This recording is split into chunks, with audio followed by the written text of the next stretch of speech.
আচ্ছা ভাই, আচ্ছা আজ সকাল সকাল উঠে গেছে, ব্যাপারটা কি? ব্যাপারটা তাহলে শুন বলি। বলো। আজকে ভোরবেলা আমি আপনি উঠে গেছি, উঠি পরে দেখছি ঘরের কারেন্ট নেই। তাও বাইরে বেরিয়েলাম মুখ ধুতে, পাড়ায় দেখছি বিশাল লোক। আমি বলি কি হলো গো? তারপর দেখছি খালি গায়ে ওইদিকে একজন আসছে, ওইদিকে একজন ডাং নিয়ে আসছে, বলছি টেনিস ফড়ালা দিকে কেলা মেরি দেবো, আমি ছুটিয়ে দেবো। আমি বলি এই কেন কেন কি হলো? যা বলিস না, 3 দিন হলো গ্রামে কেলা কারেন্ট নাই। আমি বলি কেন গো? বলছি কেলা ও এসি চালাইছি, আই চালাইছি, বলছি কেলা ভোল্টেজ না। আমি বলি যা। আমি বলি তাহলে আমারও ঘুম হারাম হয়ে গেল, বুঝলি? আজকে তো কারেন্ট আসবে কিনা আমি ভাবছি যে কিয়ামত আর বেশি দূর নয়। কেননা ওই গরমে মরে যাবে শুনেছি।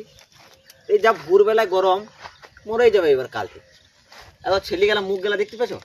আর সারা রাত ঘুমোই নাই গো। এই ছেলেটি দেখো বিরাজ করছি। আমি তো 11টা কম উঠি না।